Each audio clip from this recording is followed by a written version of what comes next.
régal, c'était la vitrine d'Arnis. Voilà, je pense que s'il y avait... mon seul regret, c'est de n'avoir pas assez de pas avoir un seul vêtement Arnis, avoir quelques chapeaux, mais pas de vêtements Arnis. Bonjour à tous et bienvenue. Si vous êtes féru d'élégance, de vêtements, de tissus, de belles matières, si vous êtes déjà un vrai dandy ou simplement un homme en recherche de détails chics et de bonnes adresses, si vous voulez en apprendre un peu plus sur cet univers du vêtement masculin, alors vous êtes le bienvenu sur le podcast Cravate Club, le podcast qui vous ouvre les portes d'un club de passionnés. Pour l'épisode d'aujourd'hui, je me suis entretenue avec Eric. Eric est un ingénieur passionné de vêtements, de couture et de chasse. J'ai été interpellée par ce monsieur pour le moins atypique. Il m'a apporté des vestes pour que je brode les boutonnières et il m'a dit que c'était lui qui les réalisait, seul chez lui, dans le respect de la méthode traditionnelle des tailleurs en grande mesure. Eric est un tailleur autodidacte qui s'est formé seul, à la fois à la couture et au code de l'élégance masculine. C'est un homme passionnant qui a une grande sensibilité aux faits main et aux vêtements de qualité. J'espère que cette discussion vous plaira et qui sait, peut-être qu'Eric vous donnera envie de vous mettre vous aussi à créer vos propres costumes. Bonne écoute!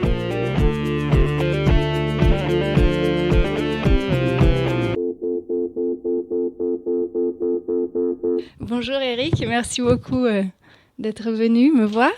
Bonjour Jessica. Est-ce que tu voudrais te présenter en quelques mots, dire quel est un peu ton parcours par rapport aux vêtements, qu'est-ce qui fait que tu t'intéresses aux vêtements et aux costumes pour hommes en particulier?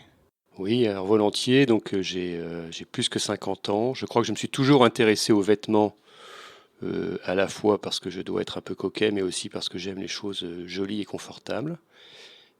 Quand j'ai rejoint Paris pour travailler, j'ai en fait assez vite trouvé l'adresse d'un tailleur, enfin un tailleur de semi-mesure auprès de qui j'ai été fidèle pendant 25 ans pratiquement, et depuis une dizaine d'années, tout en continuant à... Et c'était qui ce tailleur? C'était Torcello. Torcello, Voilà.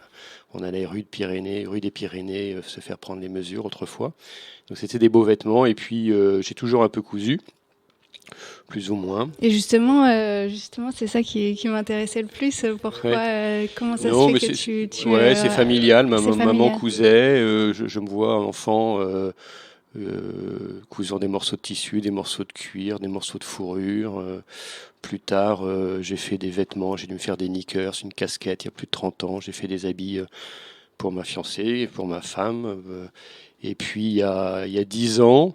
Peut-être une petite dizaine d'années. Mais ça, c'était en autodidacte totalement ? Totalement en autodidacte. Avec des livres, avec... Alors non, au début, il y a très longtemps, c'était en regardant des dames plus âgées, entre guillemets, coudre, mais j'ai assez vite vu qu'elles avaient assez peu de technique, qu'elles faisaient assez mal du reste, ce qu'elles pouvaient. D'accord. Voilà. Mais est-ce que, du coup, vous achetez des patrons ? Alors, j'ai acheté des patrons où je les concevais moi-même, où je retravaillais des vêtements. Et en fait, je suis passé à la couture de manière sérieuse il y a une petite dizaine d'années. Oui, j'ai commencé par... Enfin, l'idée était vraiment de faire des beaux vêtements, enfin des vrais vêtements, c'est-à-dire des vestes, des pantalons, des manteaux. J'ai commencé par des chemises, en prenant... Mais c'était plus pour travailler, pour aller... Enfin, des vêtements... Oui, c'était des vêtements pour aller au bureau, d'accord. Des vêtements de week-end. Donc effectivement, pendant des années, je suis allé au bureau avec des chemises que j'avais faites pour un certain nombre d'entre elles. Mais finalement, la chemise, c'est très difficile à faire. La chemise d'homme, c'est très difficile parce que bien retourner le col, les poignets, ça va encore, mais retourner le col, c'est très difficile. Et je refusais de mettre quelque chose qui se colle. Donc j'avais trouvé le fournisseur... Oui. Exactement. J'avais trouvé le fournisseur de Charvet qui m'avait envoyé les toiles que Charvet met à l'intérieur de ses cols et de des poignets de chemise. Voilà, j'ai fait quelques chemises comme ça, je crois que j'en ai plus, ils ont toutes usé. En revanche, j'ai continué à faire des chemises, mais avec des tissus de laine, des tweeds, des tissus pour costumes. Alors évidemment, il faut choisir le tissu pour que ce soit, compatible avec le style chemise, mais Arnis faisait ça à un moment donné. Donc des belles chemises en laine, pas doublées, donc mais qui sont plutôt des chemises décontractées. Mais mon projet, c'était de faire des vestes, méthode tailleur, des manteaux, selon mes goûts et mon style. Et puis, finalement, je me suis attelé à la tâche Alors, qu'est-ce que j'ai fait? J'ai surfé sur le web, j'ai trouvé un excellent bouquin, le Cabrera de tête, hein, Le livre vert. le fameux livre vert En anglais. en anglais qui décrit étape par étape comment on fait. J'ai acheté d'abord les bouquins d'Esmod, puis les Vauclair sur les techniques de taille et de coupe, pardon. Oui. Finalement, Vauclair est beaucoup plus précis, je trouve. Voilà, et puis j'ai tâtonné. Donc je pense qu'aujourd'hui je suis à 70-80 pièces sans compter les chemises, je pense. C'est beaucoup. Ouais, peut-être. En tout cas, des vêtements portables, j'en ai à peu près ce nombre-là. Et vous passez du coup tout votre temps libre en fait à faire ça, non? Alors non, parce que j'ai plein d'activités, mais effectivement, dès que je peux, en vacances, je descends avec ma machine à coudre, mes patrons, mes tissus. Voilà, je pratique énormément. Et en fait, le plaisir, parce que c'est ça pourquoi en fait je fais ça. Je pense que c'est un passe-temps qui est agréable. Normalement, qui fait du bien. Parfois, c'est quand on a donné un coup de ciseau ou que la machine, la canette arrive au bout, on n'est pas très content. Oui, parfois, on peut être énervé. Voilà, il y a de quoi être énervé. La deuxième chose, c'est que finalement, on apprend un geste, on apprend un métier, avec toute la modestie nécessaire, mais c'est très agréable de voir qu'on progresse. Et puis, j'en suis à une étape où j'arrive à mieux faire ce que je veux faire. Et je vois aussi que j'ai des trucs, manière de coudre, manière de faire des choses, alors plus dans les finitions ou à l'intérieur, qui sont des machins qui sont venus progressivement et que j'ai lu nulle part. Et puis après, le vêtement pour homme entoilé, c'est d'un confort absolu. Et si en plus on utilise des beaux tissus et qu'on a des belles finitions, on a quelque chose d'extrêmement agréable. Voilà. Et est-ce que c'était un projet à la base pour le plaisir, mais est-ce que c'était aussi parce que vous aviez du mal à trouver ce que vous vouliez chez votre tailleur? Est-ce que vous étiez déçu ou est-ce que pas forcément? Ce qui est sûr, c'est qu'un vêtement fait à la main a des qualités de confort et de tombée, donc d'aspect qu'on ne peut pas avoir en sur-mesure industrielle ou demi-mesure et encore moins en prêt-à-porter. Ça, c'est le premier point. Le deuxième point, j'essaye de trouver des tissus qui en général sont des dormeuils qu'on voit peu ou qu'on ne voyait que chez Arnis à l'époque où Arnis existait. Voilà, des choses, non, mais des tweeds, des tissus à carreaux. Voilà, aujourd'hui, dans la rue, tout le monde est en gris, noir. En général, c'est des tissus assez moches en plus qui tombent mal. Donc il y avait à la fois l'envie d'avoir un vêtement qui tombe mieux, qui soit plus agréable à porter et qui soit adapté à mes besoins, en tout cas à mes goûts en particulier par le choix du tissu. Et puis, oui, l'idée c'était d'avoir des choses qu'on ne voit pas, quoi, un peu uniques dans la façon et dans le choix des tissus et des couleurs. J'ai en tête que le gris s'est généralisé pour les vêtements de l'homme au 19e siècle, à l'époque où le charbon envahit les villes et que les hommes peuvent plus s'habiller dans des couleurs claires ou claires ou non grises. Et depuis que l'air s'est à peu près un peu assaini, on est quand même resté au foncé. Donc moi j'essaye de pouvoir avoir des manteaux en particulier, que ce soit dans les beiges, les couleurs un peu usuelles, quoi. Voilà. D'accord. Et quels sont les détails qui vous intéressent dans le vêtement, justement? Pourquoi faire des choses, à votre avis, à la main plus qu'à la machine? Et autrement que pour le confort, qu'est-ce que visuellement ça vous apporte? Vous voyez quoi? Alors, il y a plusieurs réponses à ça. Je pense que sur un vêtement, si on parle d'une veste ou d'un manteau, la manche, la manière dont elle tombe, la manière, je ne sais pas peut-être le terme technique exact, mais la manière dont l'embu est comment dire, réparti autour de l'emmanchure et la manière dont la manche remonte le long de la ligne au-dessus de la ligne de l'épaule et redescend dans le tombé de la manche. C'est des choses extrêmement distinctives du vêtement fait à la main et que je cherche. La dernière veste que j'ai faite, qui était dans un gros tweed dormeuil dont tu as fait les boutonnières, il y a la manche remonte pratiquement d'1,5 centimètre au-dessus de la ligne de l'épaule, avec un embu qui est bien réparti. Tout ça, ça tombe bien. En tout cas, mieux que ce que je pouvais faire il y a 2-3 ans. Et c'est ça que je recherche. Et j'ai terminé un manteau aussi récemment dans un très beau tissu noir dormeuil. Pareil, l'embu monte d'1,5 centimètre pratiquement au-dessus de la ligne de l'épaule. Et c'est ce genre de choses un peu distinctives qu'on peut rechercher. Donc là, l'épaule et le tombé et la ligne de l'épaule et le tombé de la manche. Ligne de l'épaule. Après, il y a des choses que seuls ceux qui ont porté des vêtements sur mesure connaissent. Et, par exemple, le fait que quand une veste est ouverte ou un manteau, c'est plus difficile parce qu'il y a plus de poids, mais quand la veste est ouverte, les deux pans de la veste sont rigoureusement parallèles sur la ligne de boutonnage parce qu'on a réglé, je ne sais pas comment dire, la pente des panneaux, l'aplomb, voilà, exactement, la balance, comme on dit en anglais. Et ça, c'est des choses qu'on ne peut faire qu'en travaillant à la main. Et une fois que le vêtement commence à être bâti, qu'on règle exactement la manière dont les deux lignes d'épaule de l'avant, du devant et de l'arrière se rejoignent.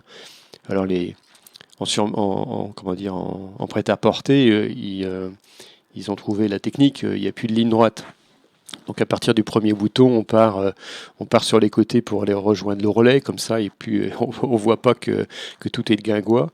Et donc moi, par exemple, sur mes vestes, qui est 2 ou 3 boutons, je m'efforce d'avoir une ligne droite et de faire en sorte que l'aplomb soit le plus correct possible en fonction de ma voussure naturelle.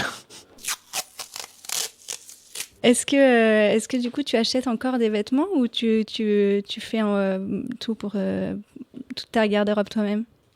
Non, je continue à acheter des vêtements. Oui. Je vais plus chez Torcello parce que mon métier me permet de ne plus être en costume. Donc, je crois que le dernier costume que j'ai, c'est un que j'ai fait. Donc, je continue à chercher dans les boutiques de prêt-à-porter des choses qui me conviennent. Parce qu'on peut trouver quand même des vestes en tweed à des prix au bon moment, des prix qui sont très acceptables. Et puis en travaillant un petit peu le cintrage de la veste, en faisant attention. Tu fais des retouches alors? Oui, bien sûr. Ouais, j'en prends le cintrage de la veste. Éventuellement, je raccourcis la manche. Je fais 2-3 petits trucs qui me permettent d'avoir à peu près ce que je veux. Mais il y a un détail que j'ai oublié de mentionner qu'on ne trouvera pas sur des vêtements comme cela. C'est la manière dont le col de veste est plaqué sur la poitrine, puisque la plupart des facteurs de veste industriels ne mettent pas le petit ruban tendu le long de la ligne de revers qui permet d'avoir ce plaquage, pas naturel, mais ce beau plaquage sur la poitrine. Le passement? Oui, alors c'est le ruban, je ne sais pas quel est le terme technique. Oui, non, le petit ruban exact, qu'on met le long c'est un du biais, plastron. En fait. Oui. Un biais oui. Ouais, alors moi je mets soit un petit ruban, le petit ruban blanc qu'on met en renfort dans la toile taillée, un passement. Mais en fait, je trouve que souvent le petit ruban, il met trop de matière. Ouais, en particulier, donc je mets une lisière de doublure en fait. Quand je coupe ma doublure, je garde le premier centimètre et je fais le tour de la toile tailleur avec ça. Et je tends la ligne de cassure du revers, ça doit être ça, avec avec un bout de doublure en fait, bien que je tends au début et je tends beaucoup à un endroit donné pour plaquer. Mais ça c'est fou. Et comment t'as pu savoir qu'il fallait faire ça? Ça c'est marqué page 136 du Cabrera. D'accord. Non, je sais pas si c'est page 136, mais c'est dans le Cabrera. Ah oui, d'accord, ok. Parce que moi j'avais appris un peu ces techniques-là quand j'étais en formation de tailleur, mais je savais pas que c'était dans le livre parce qu'il y a plein de détails comme ça qui. Alors, il y a plein de détails. En fait, et quand je fais une veste, je l'ai toujours à côté de moi, même pour les étapes que je connais. Au cas où. Au cas où, et aussi parce que je prends des notes de mes petits coups de main ou mes petites lubies couturières. Et puis, il y a quelques erreurs. Ah oui. Par endroit, oui. Par exemple, il est pas clair sur le fait qu'il faille poser l'épaulette entre le tissu et la toile, ou entre la toile et la doublure. Et il y a une erreur, le texte dit pas la même chose que la photo. D'accord. Donc finalement, j'ai pris mon parti de le mettre entre la toile et la doublure. Ok. Et ta culture, justement, du vêtement, tu l'as construite au fur et à mesure, avec des lectures peut-être, ou avec des discussions avec des gens? Comment ça s'est passé pour toi? Ça, c'est une bonne question. J'ai toujours fait attention à la manière dont j'étais habillé, parce que je trouve que c'est aussi une forme de politesse que d'être bien habillé correctement, proprement. Ce qui ne veut pas dire que les vêtements peuvent ne pas être usés, mais voilà, en tout cas, ça fait partie d'une forme d'éducation. Après, quand je suis arrivé, donc j'ai toujours fait attention. Voilà, j'ai toujours fait attention à ça. Et c'était du coup dans ta famille quelque chose d'important? Oui, peut-être. Oui, sans doute un peu aussi. Et puis en arrivant à Paris, mais même après mes études, j'étais toujours intéressé à la fois par la couture pour hommes et par les chaussures. Et donc, oui, quand j'habitais Paris, maintenant je suis en banlieue ouest, mais quand j'habitais Paris, je faisais très régulièrement les vitrines des tailleurs, des chausseurs. C'est assez amusant du reste du monde de la chaussure parce que quand je suis arrivé à Paris il y a 30 ans, il y avait encore des bottiers, un certain nombre. Puis ils ont disparu, et puis maintenant ça revient. Du reste, un peu comme la haute couture pour hommes. Après, moi, ma source, mon régal, c'était la vitrine d'Arnis. Voilà. Je pense que s'il y avait... mon seul regret, c'est de n'avoir pas assez de pas avoir un seul vêtement Arnis, avoir quelques chapeaux, mais pas de vêtements Arnis. Je te montrerai, j'ai le costume de mariage de mon père qui était un Arnis. Voilà, pour moi, c'est l'excellence. C'était l'excellence dans la ligne, dans les finitions, j'imagine aussi, mais le col de veste et tout ça le cran était absolument parfait, je trouve. Mais il y a toujours l'atelier en fait qui a été racheté, mais c'est toujours les mêmes ouvriers. Oui, sans doute. J'aime moins la vitrine actuelle. J'ai moins envie de rentrer. C'est Berluti. C'est Berluti, c'est plus.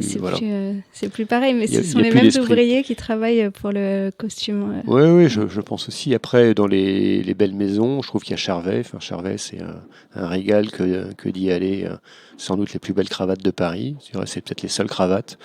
Parce que d'autres qui sont très connus font des cravates dans des soies beaucoup trop fines. Donc, Charvet, c'est magnifique. Et voilà, donc mon goût pour ça est arrivé progressivement. J'étais attiré, donc j'ai toujours ouvert les yeux. Après, il n'y a pas énormément de livres qui en parlent bien, mais je les ai tous quand même, ou des revues. Je trouve que les magazines pour hommes n'ont absolument aucun intérêt par ailleurs. Donc c'est plutôt mon goût personnel et ma recherche personnelle. Et puis les promenades, les vitrines de magasins. Okay. Exactement. Et pourquoi les cravates de Charvet, qu'est-ce qu'elles ont de particulier ? Eh bien, d'abord il y en a beaucoup. Elles sont assez souvent uniques, c'est-à-dire qu'on va chez Charvet et on trouve une cravate. Elle n'est pas faite en 10 000 exemplaires.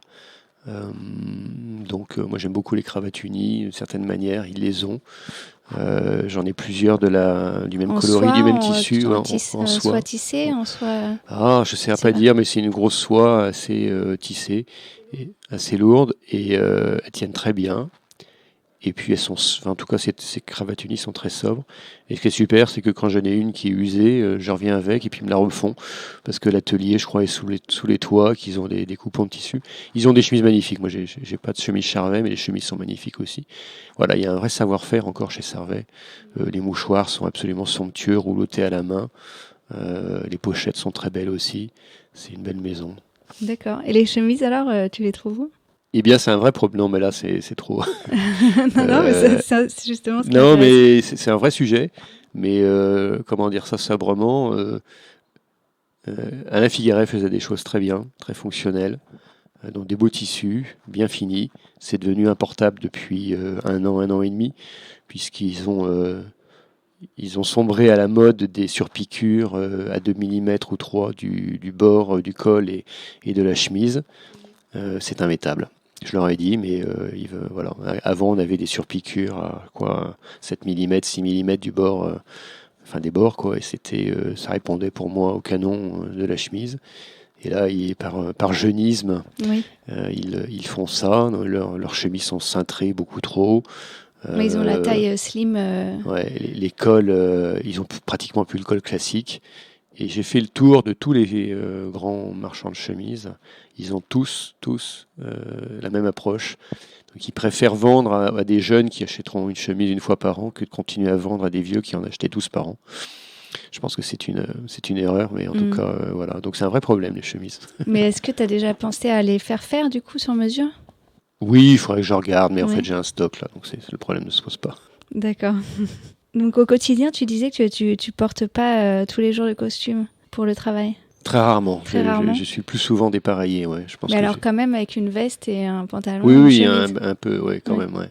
Et ce sont des vestes que tu as fait et que tu as cousu ? À peu près un jour sur deux, une fois sur deux, parce que j'ai aussi un stock de vestes que je n'ai pas faites, ou de vestes que j'ai fait faire autrefois, mais oui, à peu près une fois sur deux, j'ai un vêtement, une veste que j'ai portée, et tous les manteaux que je porte, à part les imperméables, tous les manteaux que je porte, et j'en ai beaucoup. Enfin, beaucoup.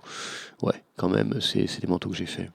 Est-ce que c'est un sujet de conversation avec des collègues? Est-ce que vous aimez en parler de ta passion pour la couture?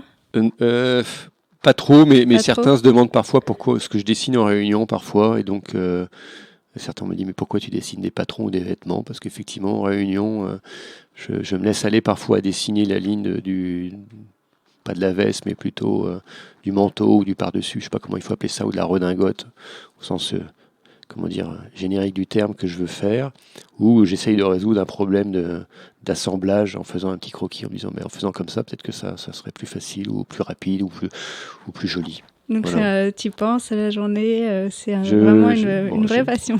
J'ai d'autres sujets de passion Oui. qui est la chasse, mais en tout cas, donc soit je prends des notes sur des histoires de chasse ou des sujets relatifs à la chasse, soit je dessine et je crobarde quelque chose que j'ai envie de résoudre. Mais parce que justement, par rapport à la chasse, les choix de tissus viennent un peu de cet univers. Oui, Plus ou moins. les couleurs, le kaki, les marrons, les beiges, oui, bien sûr, c'est Et des couleurs naturelles. Ouais. c'est des vêtements que tu portes pour aller à la chasse, justement? Je fais aussi des vêtements pour la chasse. Des vêtements particuliers? Oui, il m'est arrivé de chasser.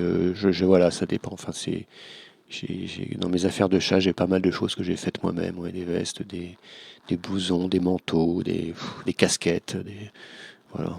Et c'est plus pour le style, ou est-ce qu'il y a des vêtements particuliers à la chasse qui sont pratiques pour la chasse, ou est-ce que c'est plutôt le style comme le style du golfeur ou du...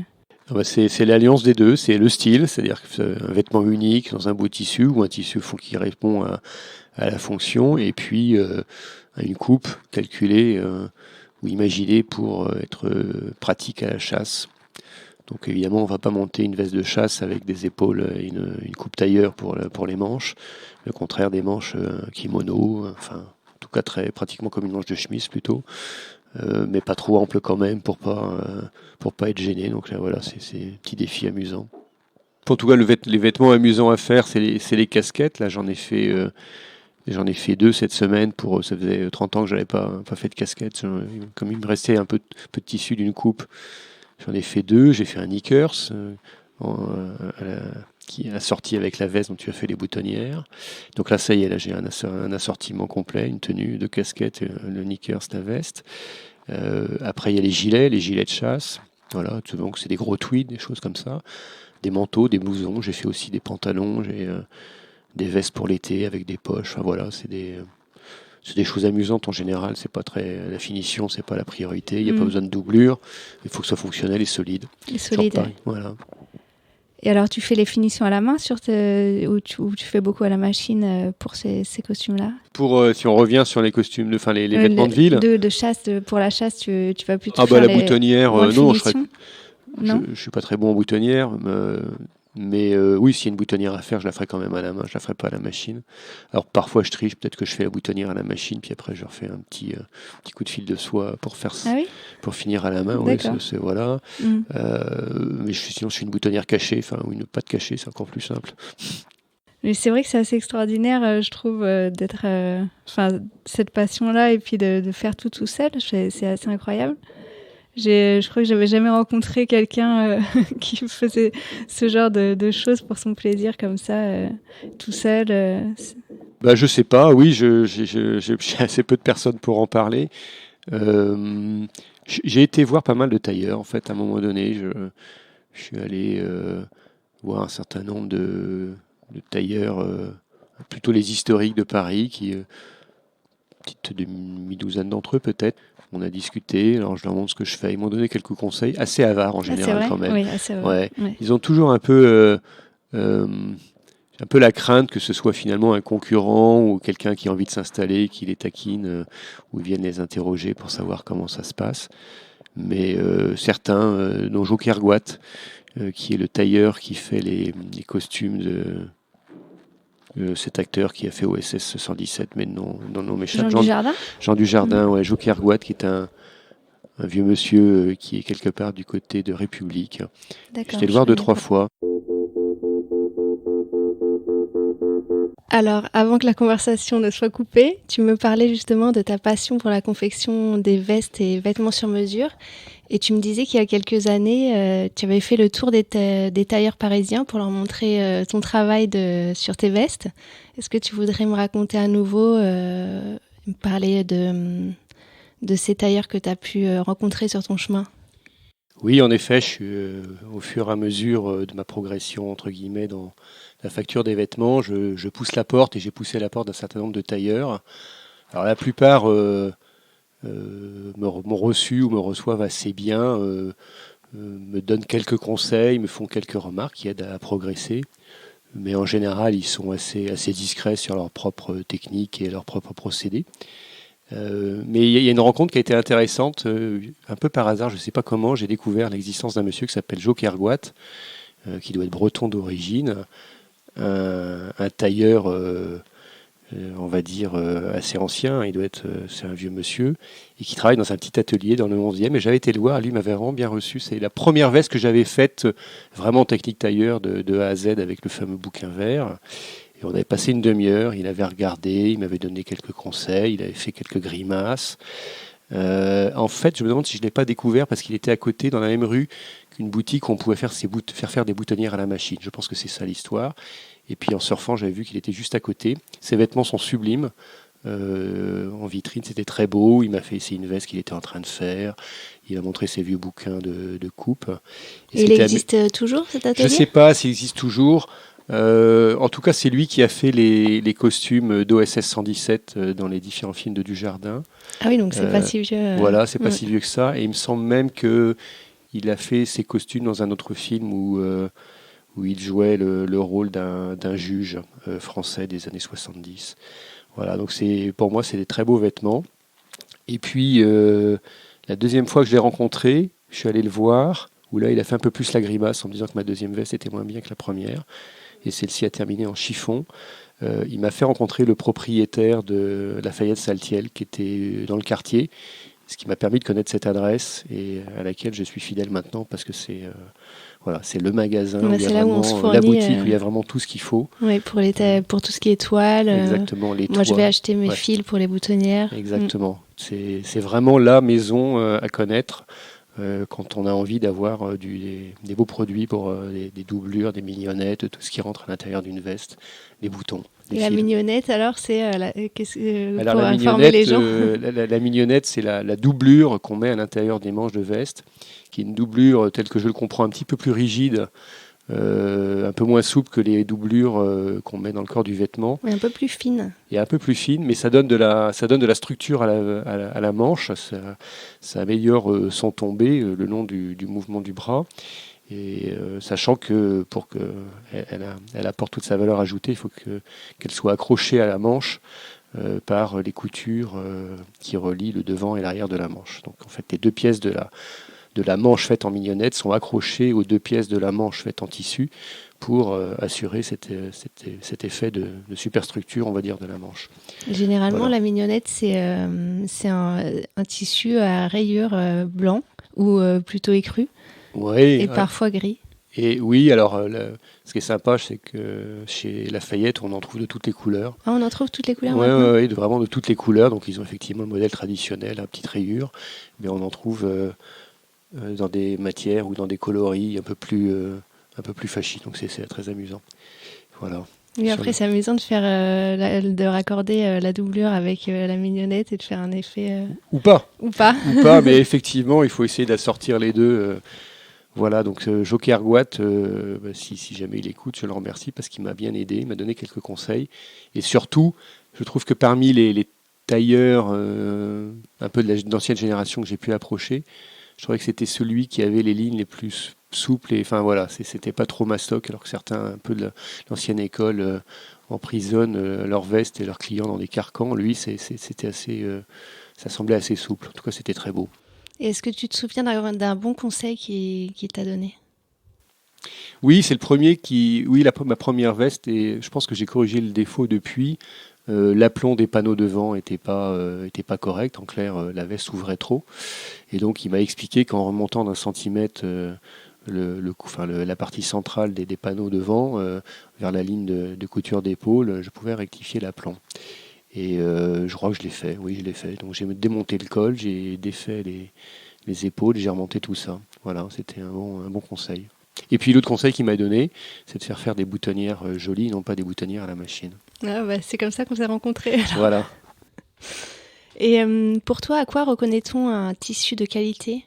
C'est assez simple. Moi, un tissu de qualité, c'est un tissu où il y a marqué Dormeuil dessus. Voilà, mais ça c'est infaillible. Ça avait marqué Dormeuil. Donc au début, je prenais un peu tous les tissus sympas que je trouvais.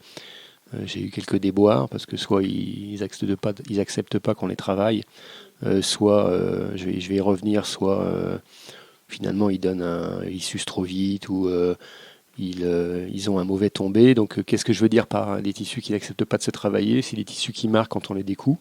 Ça, c'est, alors que on est parfois quand même, quand on fait une manche, on monte une manche, c'est rare qu'on y arrive du premier coup, même si le montage est bon. Une fois qu'on a cousu le tout, mis la cigarette, mis l'épaulette, on peut trouver que le tombé n'est pas bien, donc il faut revenir en arrière de plusieurs étapes. Et puis un mauvais tissu, pareil, je trouve, quand on travaille trop au fer et à l'eau, il peut commencer à lustrer, à feutrer. Donc depuis un certain temps déjà, j'ai décidé de ne prendre que des beaux tissus pour éviter tous les désagréments. Et les beaux tissus. Même pour le côté agréable, agréable au toucher, ça joue aussi beaucoup. Ça, j'étais sur la partie fabrication. Mais c'est vrai que des beaux tissus, on peut les démonter 20 fois, on donne un coup de fer, un peu d'eau et rien n'y paraît. Après, il y a un autre avantage, c'est que c'est effectivement des beaux tissus, donc les coloris sont beaux, l'harmonie des couleurs, s'il y a plusieurs couleurs, est belle, et le tombé, le toucher sont merveilleux. Enfin, par exemple, en ce moment, je travaille du jacqueting d'Ormeuil, c'est génial. C'est génial. C'est quoi comme tissu, le jacqueting ? C'est un tissu spécialement fait pour les vestes de chez Dormeuil. C'est une laine assez fine, qui peut se rapprocher, mais je dis ça, je n'ai pas les bons mots, pas la bonne technique, mais c'est comme du tweed, mais beaucoup plus fin. C'est magnifique. Voilà, ça peut être des grands carreaux, des petits carreaux, du pied de poule, mais c'est spécialement fait pour les vestes et c'est un vrai plaisir que de monter une manche avec ce genre de tissu. Et alors, quel est ton tissu préféré ? Si je pouvais, je ne ferais que du tweed en fait. Là, je viens de dire du bien de jacqueting d'Ormeuil que je trouve dans Paris par coupon. Mais si je pouvais vraiment trouver un fournisseur de très beaux tweeds, des gros tweeds bien épais, j'en ai trouvé récemment un Dormeuil, ce qui devait être un Dormeuil pour faire du manteau, avec lequel j'ai fait une veste et d'autres choses. C'est du gros tweed parce que je trouve que le gros avantage de ces tissus un peu plus aérés que les tissus fins qu'on a aujourd'hui, c'est qu'ils se travaillent très bien, notamment pour la partie la plus technique qui est le montage de la manche et la tête de manche. Parce que je ne sais pas si tous ceux qui vont nous écouter le savent, mais il y a entre le tour de l'emmanchure et le tour de manche, avant le montage, il y a plusieurs centimètres d'écart. Ça peut monter jusqu'à 6 ou 7. En fait, l'emmanchure et la tête de manche, tête de manche est plus large de combien de centimètres 6 ou 7. Entre 3 et 5, 6, 7 peut-être. Et sur un manteau en tout cas, mais sur une veste, c'est facilement 3 ou 4 centimètres. Et donc, il y a tout un travail. On fait des fronces globalement sur les 5 cm de part et d'autre de la ligne d'épaule à la main. Et on écrase ces fronces en passant le fer sur le tissu mouillé. Pas trop, sinon on crame tout. Pas trop, parce que sinon on redescend trop dans la manche et puis la manche n'aura plus de gonflement naturel. Donc il y a tout un travail à faire, progressif. Ça peut demander 10 minutes et puis on n'y arrive pas du premier coup. Et ces gros tissus acceptent très bien, parce qu'ils sont très aérés. En passant le fer avec l'eau, on resserre les fibres. Et comme les fibres entre elles, il y a de l'air, finalement, le tissu qu'on comprime exploite le vide de l'air, entre guillemets. Alors que sur les tissus plus fins, c'est plus difficile. Et c'est souvent pour ça, quand on voit des vestes sur mesure faites dans des tissus fins, c'est souvent pour ça qu'on voit un léger flottement, ou pas des fronces, mais un léger froncement, on va dire, sur la tête d'épaule, tête de manche, quelques centimètres après la ligne de couture. Mais dans les ateliers de tailleur, généralement, il y a très peu de personnes qui savent bien monter les manches. Et du coup, c'est un peu un savoir-faire qui a aussi du mal à se transmettre. Alors oui, alors je ne sais pas si ce que je fais est correct. Enfin, ça, en tout cas, c'est en tout cas, moi, je trouve que c'est vraiment pas mal du tout. Non, mais celle-là est mieux. Celle-là, c'est pas moi. Mais pour moi, en fait, la technique, parce que je suis en train de stabiliser mes patrons, c'est que j'ai construit un patron qui a la bonne largeur de tête de manche, plus 1,5 centimètre, et la bonne hauteur, plus 1,5 centimètre. Donc au début, je monte une première manche avec plus de largeur et plus de hauteur que nécessaire. Soit le tissu accepte d'avaler l'embu et je mets la cigarette qui va bien. Et puis, il n'y a pas de flottement, on va dire, autour de la tête de manche. Et la cigarette, est-ce que tu veux dire ce que c'est aussi ? Alors, ouais, je vais y venir. Soit le tissu n'accepte pas assez bien d'absorber l'embu. Et bien dans ces cas-là, je retire 1,5 centimètre de hauteur ou de largeur de manche jusqu'à ce que monter sur le mannequin, puis après sur moi, ce soit net. Bon, après, j'accepte un petit flottement, parce que si les flottements sont symétriques, les petites vaguelettes sur le tissu, et qu'elles sont homogènes, semblables sur chacune des deux manches, c'est tout à fait acceptable. Alors la cigarette, c'est un morceau de tissu coupé dans le biais qui a un peu de ressort et qu'on monte sur la couture entre la manche et l'emmanchure. Globalement, depuis la couture de saignée de la manche à l'arrière jusqu'à la couture entre l'avant et le petit côté de la manche, et qui, prenant appui sur l'épaulette ou sur la structure avant de la veste qu'on va appeler le plastron, pour faire simple, prenant appui, va redresser le tissu de la manche et faire ce gonflement qu'on voit quand on regarde une veste vue de devant et qu'on suit la ligne d'épaule. Au moment où on arrive sur la manche, ça doit monter vers le haut et redescendre naturellement. C'est comme ça qu'on voit que la veste a été faite à la main, parce que c'est impossible à réaliser avec une machine. Donc le surplus de tissu est dans un premier temps absorbé par un travail au fer et à l'eau, et dans un deuxième temps parfois il y en a qui le font uniquement à l'aiguille, en fait, ce travail, sans le fer. Qui font travailler tout l'embu à l'aiguille en faisant justement les toutes petites fronces pile poil bien placées. C'est très italien, ça, comme façon. Enfin, dans mon esprit, c'est italien, c'est-à-dire que l'embu est plutôt résorbé en largeur qu'en hauteur. Je pense que voilà, et donc du coup la manche est un peu plus large que nécessaire, mais c'est de mon point de vue, tel que je l'ai compris, pour avoir de l'aisance quand on la porte. Et en revanche, comme elle est un peu plus large, on fait des petites fronces, et on voit ça souvent sur les fabrications italiennes, mais du coup la manche ne remonte pas par rapport à une ligne d'épaule puisqu'on n'a pas mis d'embu en hauteur, si je puis dire. Bon voilà, enfin, en tout cas pour l'instant j'y arrive à peu près, mais c'est toujours un épisode intéressant de la finition de la veste, puisque c'est la chose qu'on fait en dernier. On pose le col, on fait le vêtement avec la doublure. On a essayé tout ça évidemment plusieurs fois. On fait les coutures d'épaule, on monte le col. Là, la veste a sa tenue définitive, et une fois que tout ça est fait, on monte les manches. Et là, l'aventure commence, que c'est toujours un peu une petite histoire. Et est-ce que tu aimes qu'on t'offre des vêtements, ou tu es plutôt du style jamais satisfait de ce que quelqu'un pourrait choisir pour toi ? Non, je préfère faire ça par moi-même. Par toi-même. Voilà, à part un mouchoir de chez Charvet, je ne tolère aucune entorse à cette règle. Je comprends. Et justement, est-ce que aujourd'hui tu portes un foulard ?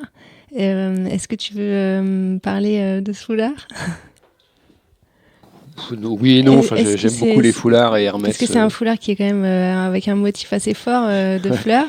Oui, je crois que ce sont des pivoines roses de chez Bompard. Voilà, c'est.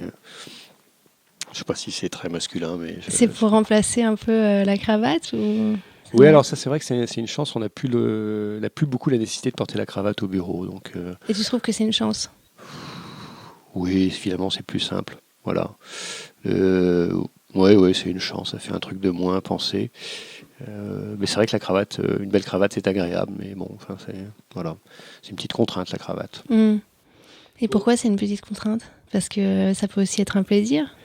Non, mais c'est un truc, il faut le chercher, faut la voir, faut la choisir le matin, faut la nouer, il faut faire attention à ne pas faire de tâches, ça s'use au bout, au bout d'un moment il faut les jeter. Mais oui, c'est très beau la cravate. Mais alors comment tu t'y prends pour choisir justement tes tenues au quotidien ? Est-ce que c'est quelque chose qui prend du temps ? Ouais, encore une fois, je ne sais pas si c'est très important. C'est l'envie en fait. Enfin, voilà, c'est juste comme ça au feeling. Je pense qu'en fait, la première chose à laquelle je réfléchirais, si j'avais à le dire, c'est la paire de chaussures que je vais porter. Et après, le reste, en général, suit en fonction du temps. D'accord, parce qu'il y en a qui commencent justement par réfléchir par la chemise et ensuite ils font le reste. Mais toi, c'est les chaussures alors. Oui, parce que j'ai beaucoup de chaussures. Donc, voilà. Et tu te fournis où en chaussures justement? Eh bien, il y a quand même pas mal de bonnes maisons à Paris. Moi, j'aime beaucoup Edward Green, sont des chaussures anglaises qu'on trouvait autrefois chez Old England et qui maintenant a une boutique boulevard Saint-Germain. Donc ça, c'est des chaussures absolument somptueuses. Sinon, John Lobb, c'est pas mal. Crockett, c'est bien aussi. Weston, c'est bien aussi. Voilà, donc il y a de quoi se faire plaisir. Après, si on monte un tout petit peu en gamme, il y a Pierre Cortet qui fait des choses magnifiques, que ce soit en make to order ou sur mesure. Voilà, beaucoup d'inventivité et une chaussure. Tu as déjà testé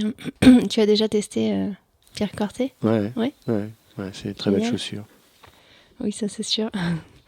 Et est-ce que tu prends soin de tes vêtements et est-ce que tu as des techniques pour les conserver plus longtemps pour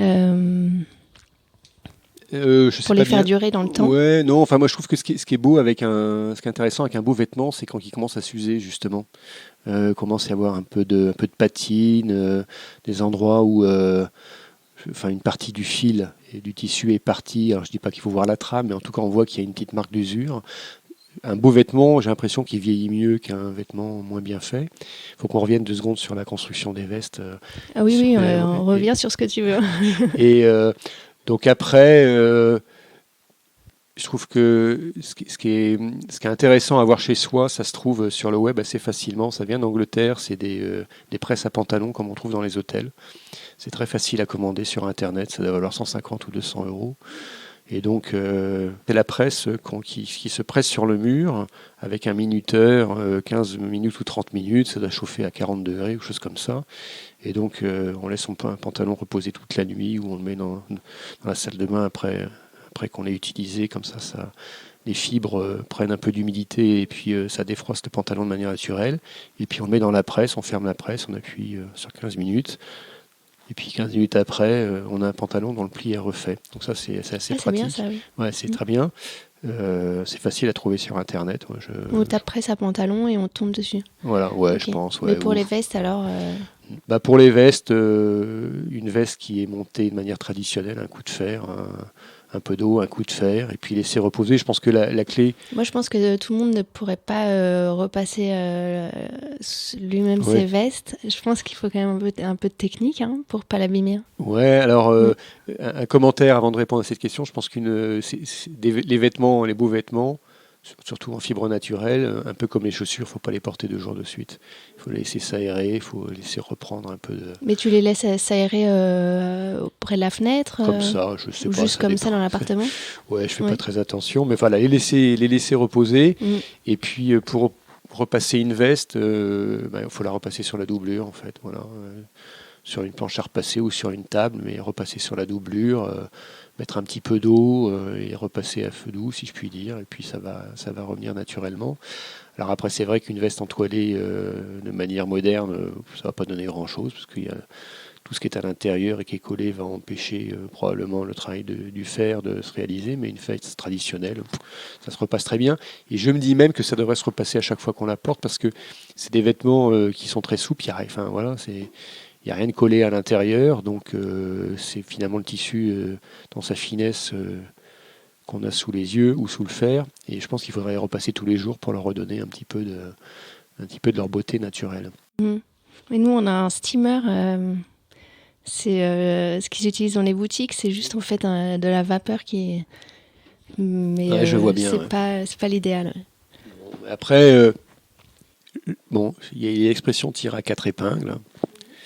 Mais je trouve qu'il y a un petit peu de négligé, ce que je disais tout à l'heure, un vêtement un tout petit peu usé. Je dis pas qu'il faut qu'il soit fripé, mais il faut un vêtement qui vit, c'est quand même, et qui montre qu'il a vécu ou qu'il vit, c'est agréable aussi, je trouve.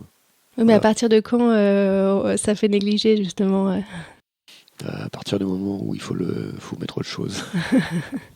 Mais c'est là où la nuance est difficile. Chacun son choix, chacun son style, mais un tout petit peu, quoi. Il faut pas trop, un tout petit peu. Pour revenir sur la construction des vestes, parce que c'est un point qu'on a abordé, mais à mon avis de manière incomplète la dernière fois. Pour moi, les points importants, c'est déjà la qualité du tissu, on en a parlé, la qualité de la coupe. Bon, chacun peut en juger en fonction de ses goûts. On voit bien ce que devant, derrière, on ne s'en rend pas toujours compte dans le dos. Mais l'entoilage a plusieurs avantages. Donc l'entoilage naturel avec une toile de laine, un peu de crin au niveau du plastron et un peu de lin sur les épaules. Ça a plusieurs avantages. Le premier, c'est qu'on a une veste qui est très légère. Le deuxième, c'est qu'on a une veste qui est souple. Et le troisième, c'est qu'on a une veste qui, très vite, avec la chaleur du corps, prend la forme du corps. Donc on a un vrai gant, en fin de compte, sur soi. Et puis, après, dans le montage, pour moi, il y a deux qualités. La première, c'est la beauté du tombé de la manche et de son naturel qui suit la pente du bras quand on a les bras, pas le long du corps, mais naturellement posés légèrement vers l'avant. Et puis la dernière caractéristique, c'est le roulé du revers, puisque le revers n'est pas plié comme dans les vestes de confection, mais roule naturellement par le jeu des coutures qui tiennent le revers à la toile tailleur, on va dire. Et sont roulés, et le fait aussi, parce qu'on met un petit ruban, mais ça je crois qu'on l'a dit, un petit ruban le long du revers et le long du plastron, et que donc le revers est plaqué sur la poitrine, et donc que le veste soit fermée ou ouverte, ça ne baille pas. Voilà. Après, il y a tout le tombé, le beau tombé du vêtement, enfin l'aplomb, c'est-à-dire que la ligne de boutonnage soit verticale, mais qui sont des effets de coupe, si je puis dire, mais les effets des techniques tailleurs, c'est vraiment ce confort du port de la veste compte tenu de ce qu'il y a à l'intérieur, que des matières naturelles, pas de colle, et la qualité du tombé, on va dire, du col de la veste et des manches. Et alors une veste thermocollée, elle est plus lourde, elle est plus lourde à porter, oui, certaines vestes thermocollées sont plus lourdes, beaucoup plus épaisses aussi, et puis surtout elles sont assez peu, elles sont pas souples. Elles n'épousent pas du tout la forme du corps de la personne. Elles sont pas souples, ouais. Et puis elles ont une certaine rigidité. Enfin, c'est moins confortable, c'est sûr, moins agréable. Il y a toujours, je pense que les yeux fermés, rien qu'au moment d'enfiler une veste, on sait si c'est du thermocollé ou si c'est un entoilage tailleur. Oui.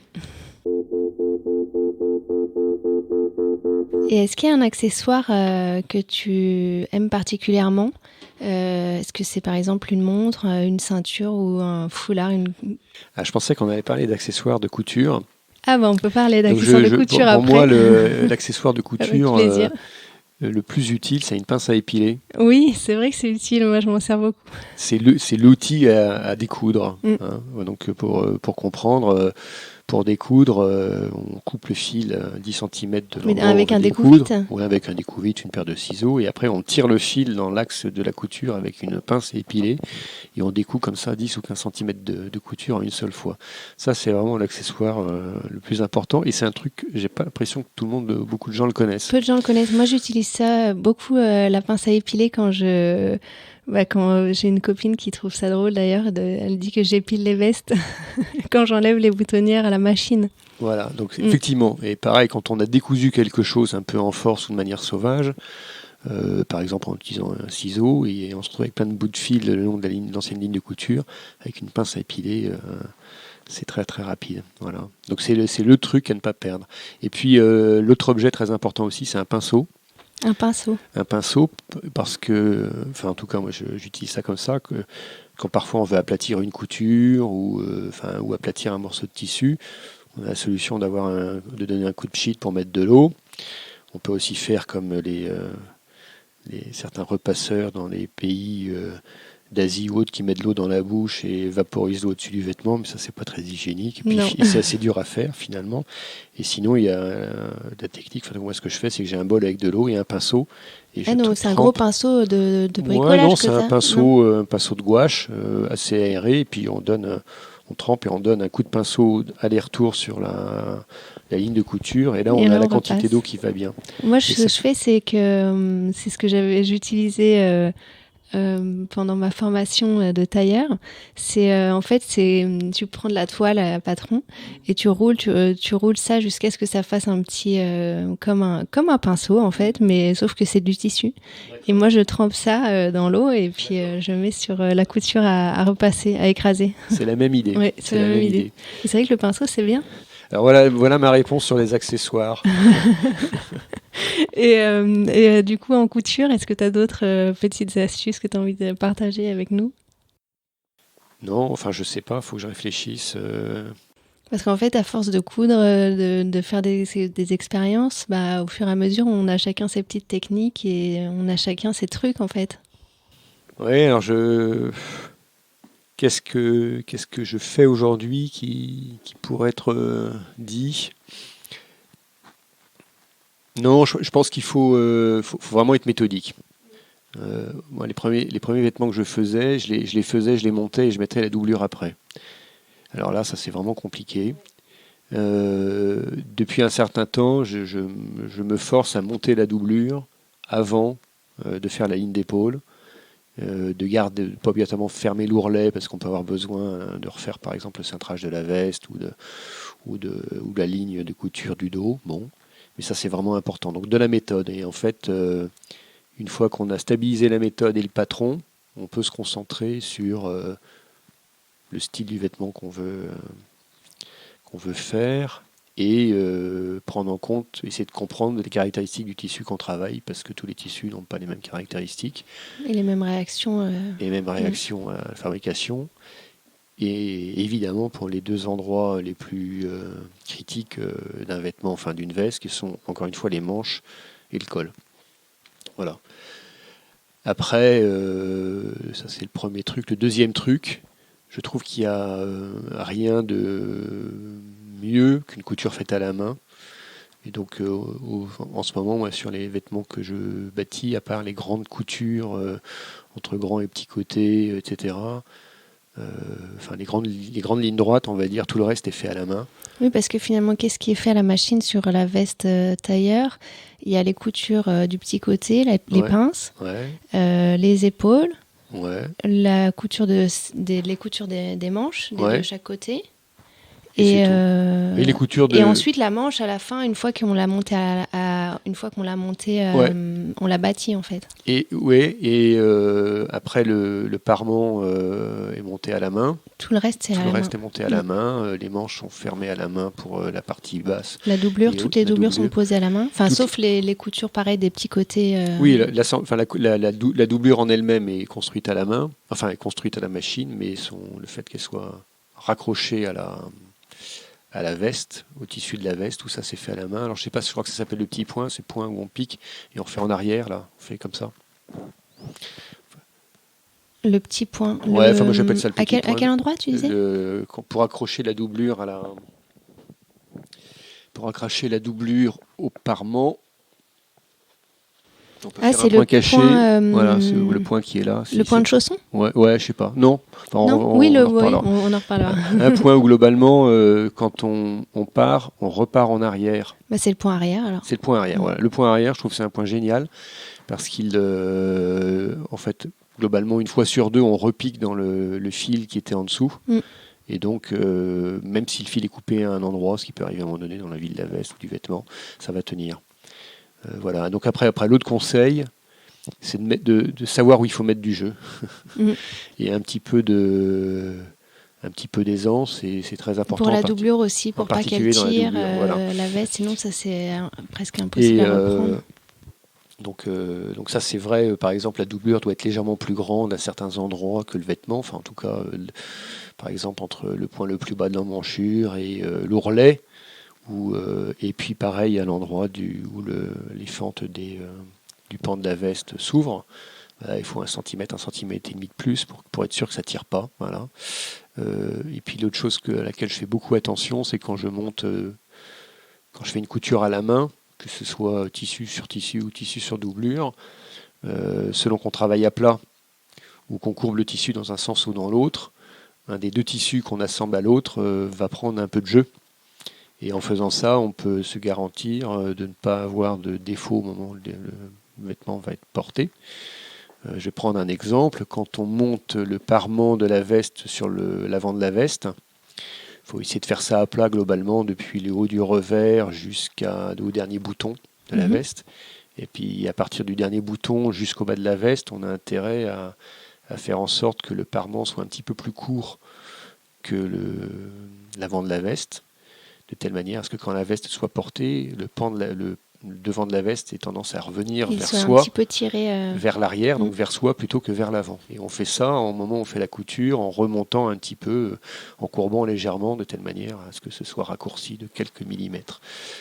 Pareil, quand on monte, on met sur le col de la veste le faux col, en tout cas le tissu, donc ça là. J'ai pas le terme technique. Enfin, on a le col de la veste qui est en lin, avec le feutre et le lin, mais ça c'est monté. Puis à un moment donné, on met le vrai tissu de veste par-dessus. Ouais. Et tout ça se fait à la main. Et une fois que tout est monté, pareil, il faut faire en sorte de donner un peu plus de matière au tissu qu'au feutre et au lin, pour être sûr que la pointe du revers de col ne rebique pas. Voilà. Et tout ça, c'est super intéressant. La dernière veste que j'ai faite, il y a pratiquement, on sent l'effet de ressort c'est vrai. à cet endroit-là, parce que j'ai travaillé vraiment dans l'autre sens. Alors, au début, avec, je ne sais pas comment ça s'appelle, le petit point diagonal d'assemblage. Voilà. Et puis après, le picotage de la toile. Exactement, voilà, de la toile. Et puis, donc, je renforce à chaque fois pour être sûr, en tordant le pied de colle vers le corps de veste. Et puis après, quand je monte le tissu par-dessus ça, je redonne du jeu pour être sûr que le tissu ne vienne pas contrecarrer mes efforts de picotage. Merci pour toutes ces informations. Et est-ce que, pour finir, tu voudrais me parler peut-être de ton prochain projet couture ? Alors déjà, sur les informations, ce qu'on voit bien, c'est que la couture, en tout cas en ce qui me concerne, je ne sais pas si c'est une passion, en tout cas c'est un vrai intérêt. Et c'est une pratique extrêmement intéressante, à la fois parce qu'on progresse, on finit par faire des jolies choses, et puis c'est un moyen de ne penser à rien, en fin de compte, hormis la tâche qu'on est en train d'accomplir. Je pense qu'on peut trouver le même plaisir en faire du jardinage, de la sculpture, de la peinture. Du tricot. Pardon ? Du tricot. Du tricot aussi. Ouais, mais il y a le bruit. Le bruit des aiguilles ? C'est agréable, voilà. Le bruit des aiguilles. Deuxième chose, qu'en fait, je ne l'ai pas dit, je pense que monter et terminer la couture de la manche à l'emmanchure à la main avec le fil de soie, dont on trouve des écheveaux chez Saltiel, doit certainement donner une meilleure maîtrise de la qualité de la ligne. Parce qu'en fait, un des enjeux, c'est non seulement que l'embu soit bien réparti, que la manche tombe bien. On fait un point de chaînette à l'intérieur, voilà, mais c'est pour renforcer aussi. Ouais. Mais j'ai essayé de faire des coutures à la main parce qu'en fait, une fois qu'on a tout bien fait et qu'on pose la veste sur le mannequin, on se rend compte que la ligne de couture entre la manche et l'emmanchure n'est pas esthétique. Donc un petit point d'inflexion ou carrément un petit virage. Alors il faut vraiment détecter ça. Faut pas refermer la doublure avant d'avoir vu ça, d'avoir vérifié. Donc la manière dont je le fais, c'est que je prends un bout de fil, un petit fil en nylon très solide, et je le pose le long de la ligne entre la manche et l'emmanchure, et je vérifie que la manche colle à ce fil. Sinon, ça veut dire qu'il y a un point d'inflexion. Voilà. Sachant que je trouve que souvent dans le commerce, sans doute parce qu'ils font des vestes avec une carrure un tout petit peu supérieure à la taille pour laquelle les vestes ont été coupées, que ça s'écarte trop, c'est pas une ligne droite. Pour moi, mon idéal, c'est une ligne du milieu de la poitrine jusqu'à l'épaule qui soit pratiquement en ligne droite. Parce que là, on montre que malgré tout le jeu de volume et de courbe pour suivre, passer de la poitrine à l'épaule, qu'on a su couper et bâtir vraiment en ligne droite. Voilà. Et voilà. Pour ça, j'essaye de faire ça. Et mon prochain projet, j'en sais rien, parce que j'ai terminé. J'ai un blazer en cours, mais j'ai pas envie de travailler du bleu l'hiver à la lumière électrique, notamment parce que j'ai déjà fait les deux poches. Il me reste la pochette à faire. Et la pochette, ça se voit beaucoup, donc j'attends d'avoir du soleil pour la faire. La pochette de poitrine, voilà. Donc ça, c'est fait. Sachant que c'était un défi de couper de cette veste parce que j'avais pas trop de tissu. Donc la prochaine, je ne sais pas. J'ai regardé ce matin, j'ai une dizaine de tissus éligibles. Ça va probablement être une veste en dor silk à chevron kaki. Génial. Merci beaucoup. Je t'en prie. Et à bientôt, j'espère. Sûrement.